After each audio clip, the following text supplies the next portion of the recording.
Hey guys, and welcome to another GameSpot Plays, where we sit down and take a look at an unreleased video game. Ian's joining us on the couch today, and we're taking a look at your baby, Kingdoms of Amalur Reckoning. Tell us a little bit about, set the scene for us before we kick into the demo today. The game in a nutshell, and where are we at the moment? So Reckoning is a massive open-world single-player RPG that's got really intense action combat, but fused onto a backbone or skeleton of hardcore RPG systems. So you've probably seen we're making it for the Xbox 360, the PlayStation 3, and the PC. It's coming out February of next year, in the 9th in Australia. And, well, it's just very large, and you're going to see just a tiny slice of that here today. Excellent. So we'll jump straight into the demo here. Sean is going to be driving for us today. Where are we at the moment, and how far into the campaign? Because I know you've got 5 distinct zones. Yep. So there are, as you said, 5 zones. This is Delentarth. This is the first of the 5 zones. We've gotten a little bit of the way into the main quest here, and at this point we said, you know, we don't care about the main quest. We're going to do something else, because that's the beauty of an open world game, right? Going off the rails and doing whatever floats your boat. So here Sean has wandered into Star Camp, and Star Camp is one of the mini homes of the Travelers. It's one of our 6 factions that you can join in the game. They're kind of a thieves guild. So as he talks to Krogar in here, he's already joined at this point. This is going to let him talk to her and find out what's going on with the character Grim Onwig, who he's met a little bit earlier, and help this character out.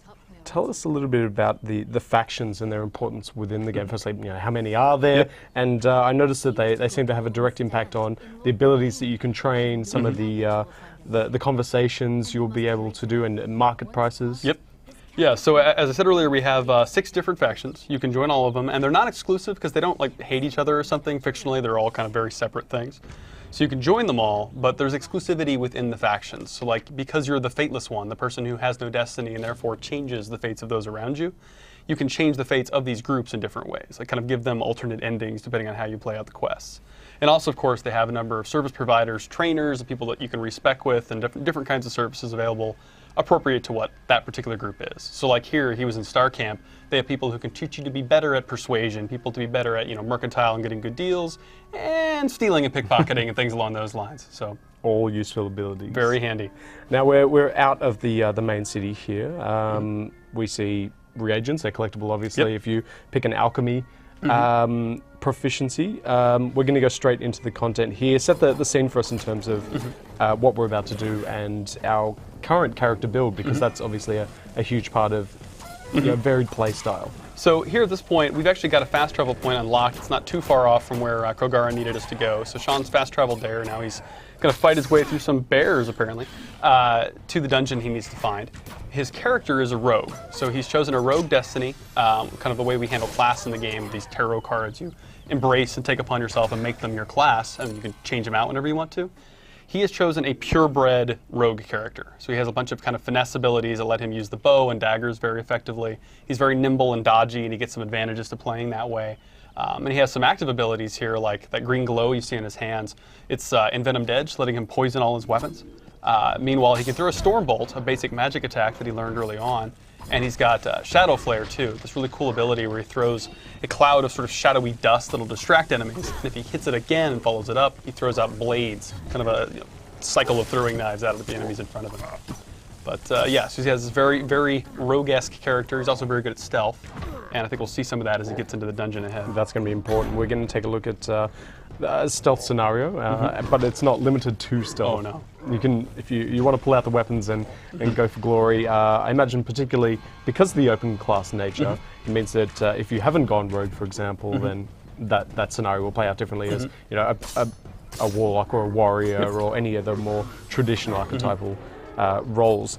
Let's have a little bit of a chat about that open nature. I'm really curious to find out why it was important for you guys to, during the development cycle, rather than give people a role and let them choose a rogue at level 1 and continue a single path all the way through the game. Why was it important for you to give players the chance to experience the various classes and alter them depending on their playstyle? So there's a couple things that we've seen. Like a lot of folks in the office, including myself, we are rabid RPG fans. We love both Western RPGs and JRPGs. We've played a ton of them.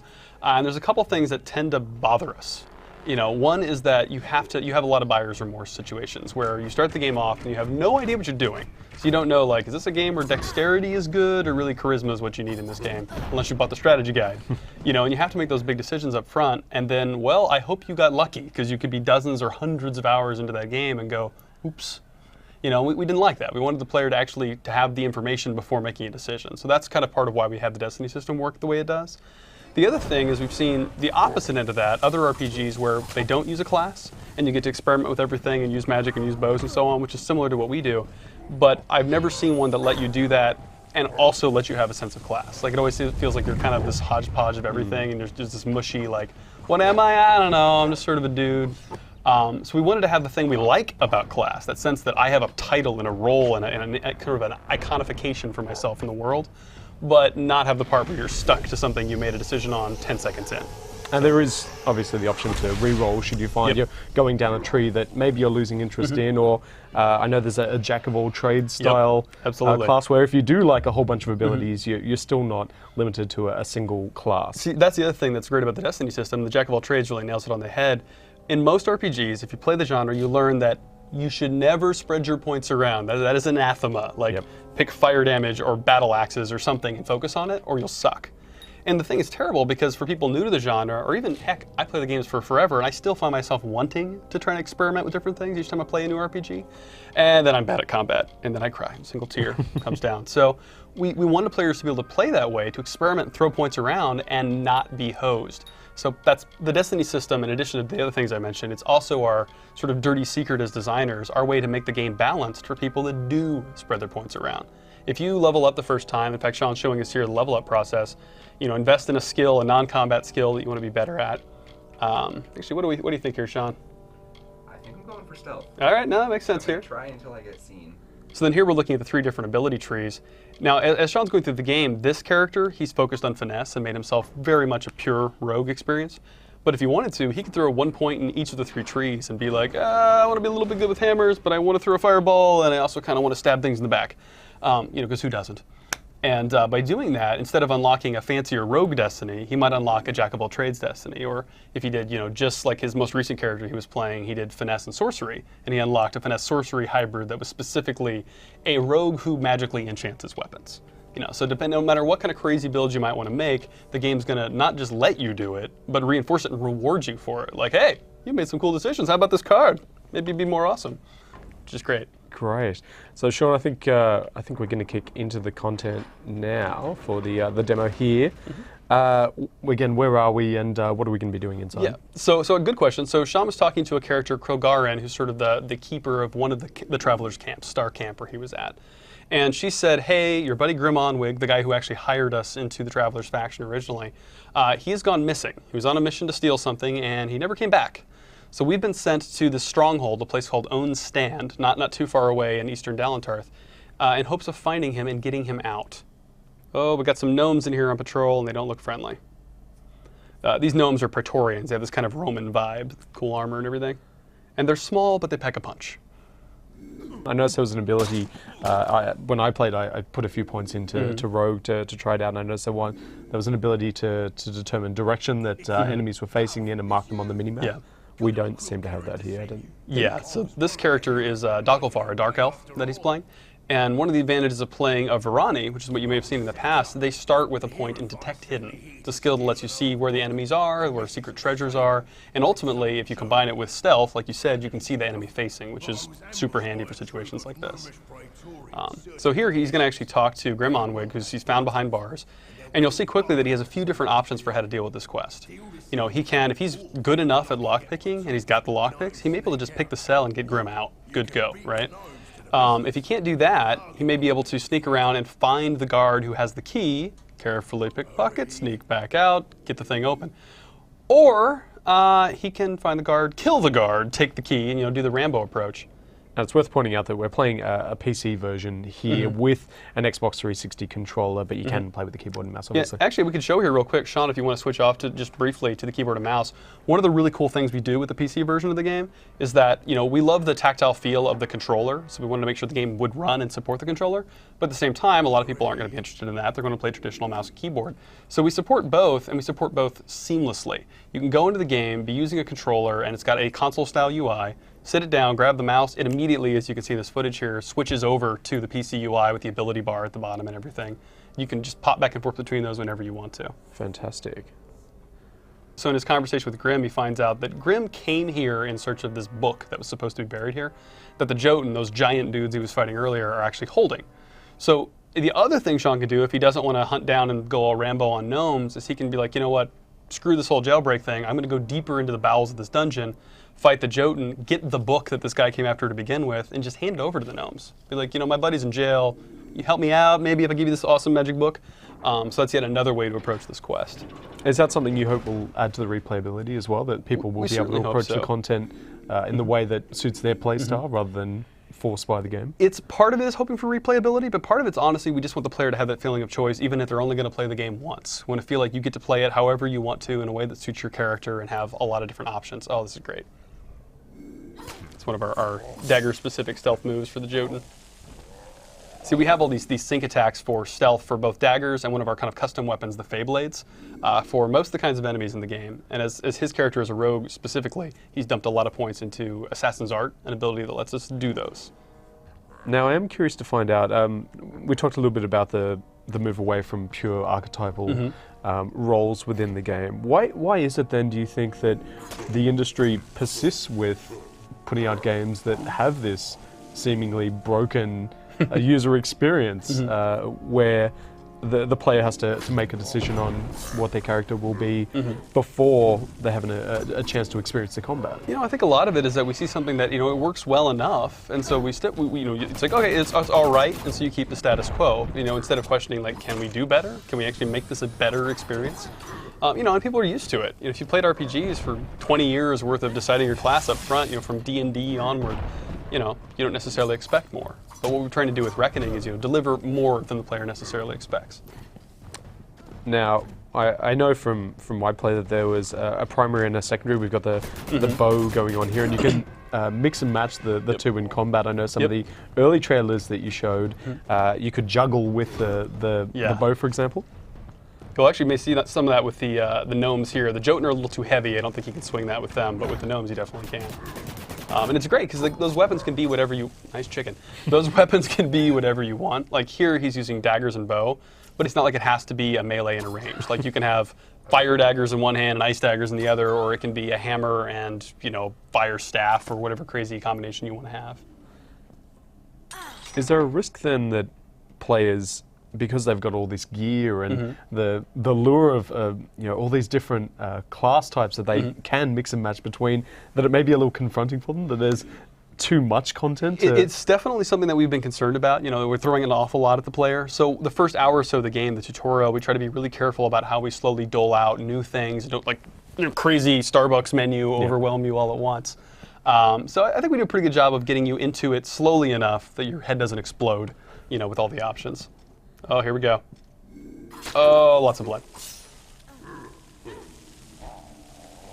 We're just plowing our way through here. Yeah, he's been digging through, and actually he's here just found the Missives of Sable, which I won't go into the lore, but basically this is a reference to one of the most powerful artifacts in the world at this time period. We don't know a lot about it, but the Missives of Sable give us some hints about it. So. And there is plenty of lore. There's literature lying everywhere. I found myself wandering around and wanting to read everything. There's plenty of that for the fans who want to get into the universe. We have, if you want to get into the universe, there is, I mean, our dialogue, we try to be smart about making sure that if you don't care about talking to NPCs, it's really obvious how to just progress through the quest and go on. But if you do want to, there's tons of dialogue you can get into for the lore and the characters. There's tons of books you can read, as you said. There's also something we call lore stones, these sort of interactive cairns you'll find throughout the world, that when you interact with them, you're tapping into stored memories, and you'll hear like this little kind of snippet of music or of memory of a character, and then you learn a bit of a story. And as you find more and more of those, more and more of the story becomes unveiled, and once you collect a whole set, well, A, you know the whole story, but B, you get a permanent gameplay bonus. I'd like to hear a little bit about. I think the fans probably do as well. The challenges and potential payoffs of having, like the character, no set fate. I mean, this is new IP. It's not a set universe with canon that needs to be adhered to, and you're doing some very different stuff with the gameplay itself. Tell us a bit about the challenges and the opportunities for free-form development when there are no rules. It's been a lot of fun. Now, it's not entirely accurate to say there are no rules, because before we started, R.A. Salvatore created this 10,000-year story Bible, this history of centuries leading up to our game and centuries after our game, and this whole kind of wraparound. So you get this sense of, like, I'll give you an example. We have these ruins not far from where he came in here, and they're not just, heck, the ruins he's in now. This is not a random dungeon. This was built by the Durek people, a race that's gone at this point in time, and X hundreds of years back, they built it for a very specific purpose. And everything in the game is like that. It lets us kind of take those underpinnings that RA has laid down and then build a game that has kind of a sense of reality and depth to it, because we're not just randomly doing things. But to your other question that you raised there, like, it is still in progress. It's not like RA's already made 30 books on this series. So if we talk to him and we say, Bob, because he insists on us calling him Bob, we want to do this dungeon made of crazy green algae, or we want to do whatever insane thing we want to do. We don't always get away with it, but often he'll work with us and say, all right, this part of the timeline was supposed to do this, but let's change it a little bit to better suit whatever thing you're trying to do in Reckoning. So it's partially we're in constraints, and partially we are making canon as we go. Exciting. That's a lot of fun. Okay, so Sean here has actually gotten the book from the Jotun, turned it into the gnome. So without even having to try to break open the cell, he just got the key, letting him out. And now we find out a little bit from Grimm about basically how he got captured and why it's a little suspicious that happened to begin with.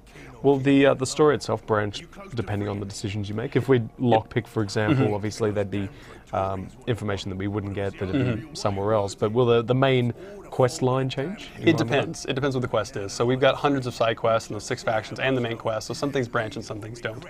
Usually what we do at bare minimum is give you multiple ways to approach a solution. Like in this case here, we had 5 different ways to do the quest. But as far as the end of the quest actually branching, totally varies based on the quest itself. What you'll have sometimes that's pretty interesting is the same ending regardless of how you did it, but then people react to you differently. Like there's a place where, I don't want to spoil it too much, but there's something bad you're supposed to do in one particular place. And if you do it really smoothly, if you're like, Mr. Awesome Rogue, and you do it without anybody ever seeing that you did it, then everybody still loves you and you're great and you get the reward for doing the quest, good for you.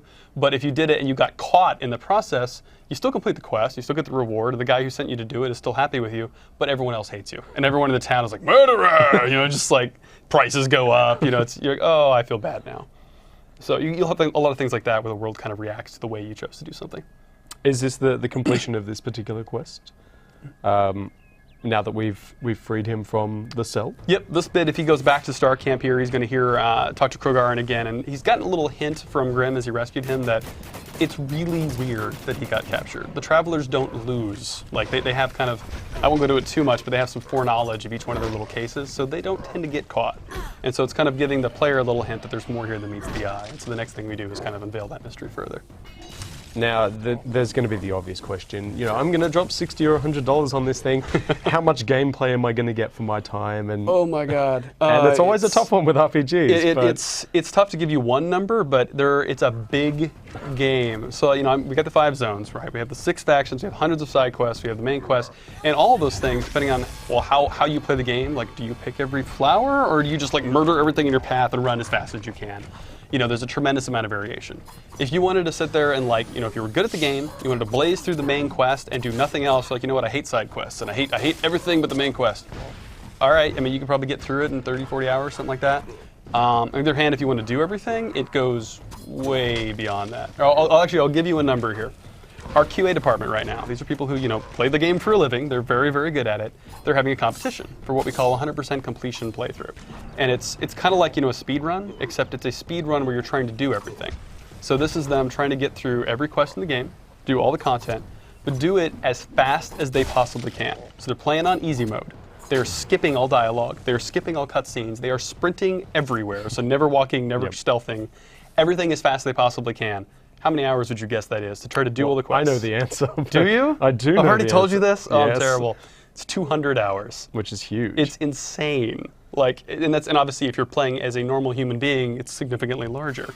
So yeah, it's If you're taking the time to read to actually and read explore books, your and, dialogue options. and obviously most people aren't going to do that, but that's fine. I think there's something about getting that box, you say, for $60 or what have you, and going, holy shit! Like there's just so much content in here. And, we're really proud of just how much game is in this box. Let's talk a little bit about inspiration. I know the studio, big D&D fans. You mentioned the fact that you're big time RPG guy. Yeah. There have been a few people that have drawn lines with Fable and Elder Scrolls. Where are the influences coming from for Reckoning? They're coming from everywhere, honestly. I mean, some of them, like you mentioned the D&D thing, there's a group of us at the office that play D&D, and some of the stuff in the game is inspired by our campaign. We actually found out a while back that Minsk, the crazy character with the miniature giant space hamster in Baldur's Gate, he was inspired by a character in some of the guys on that team's D&D games. We're like, all right, it's all good. We're allowed to do this now. So, we have things like that from our own gaming. We have things from everything from the Elder Scrolls through BioWare games and so forth, through other RPGs, and further back to like the Ultima series has actually several influences in Reckoning. And outside of games, tons of different literature that we've gone through, different films. Some of the stuff you'll see in a few of our cave environments. You can definitely see the art team went and saw Avatar, and we're like, we need to make things glow. This needs to happen, and that shows up in that art set. So really, honestly, it depends. On any given quest, any given environment, there's a lot of different influences coming through. Well, it's a good-sized team, so through a lot of different people. And lastly, a lot of people have wondered why this isn't an MMO. It seems like if you're building a universe of this size, it does lend itself quite well to being a world populated by other players. Was that a consideration during development? There's actually kind of two answers to that. So the first is that we worked for years on the engine, the tools, the basic architecture for this game under THQ. And then the company, THQ fell in kind of some hard times. They were going to let the studio go, and 38 Studios, Kurt Schilling's company, purchased us. At that time, he had already worked with R.A. Salvatore and Todd McFarlane and created the world of Amalur for an MMO. They created that universe, and obviously, as you said, it's very well suited to it, and said, hey, we're still doing this, but what you guys have built as an RPG foundation, single-player RPG foundation, is spectacular. Could you make a single-player RPG in this world to get people into it, to get them to know and love, hopefully, Amalur well before the MMO comes out? So, that's what we did. So part of the answer is that it's technically the universe is made for an MMO. We've just chosen to make a single-player game in it. And the other thing is that the story as we've crafted it, the world as we've crafted it, like in the context of this part of Amalur, we really wanted it to be a single-player experience. We wanted, I'm not sure how much I've already rambled to you about the story of the game, but you are the first person ever to be brought back from the dead, the first person ever who has no fate, no destiny. And there's something very special about that, something that I think lends itself to a single-player experience, where you are truly one of a kind. So we've been really excited to do that with this title. The obvious follow-up question then is, if this is the lead-in potentially to an MMO, obviously it's too early to be talking sequel right now, let alone DLC or any potential future plans. But is that the natural progression for a potential sequel, rather than another single-player experience? As you say, there's not a lot I can talk about as far as future plans go, but I will tell you this. At the very beginning, when Kurt created the company and set out to make the world of Amalur, to make this IP, he wanted to make a lot of products. He wanted to have, single-player games and an MMO and the lunchbox and the books and the comics and everything. When he has the nice little boggart. Is big right now. I know. He wants the boggart lampshade. That's what we're really hoping for. But we want to make more single-player games. We want to make the MMO. We want to make everything we can in this universe and just get people excited about it and experiencing it through every medium we can get away with making it in. Ian, thank you so much for joining us on the couch today. The important question for the folks at home, release dates and platforms. When are people going to be able to get their hands on this one? All right, so it's going to be on the Xbox 360, the PlayStation 3, and the PC. And depending on where you are, it'll be out on February 7th in North America, February 10th in Europe, February 9th here in Australia. Perfect. Thank you very much. And you can check out more on GameSpot.com. Thanks.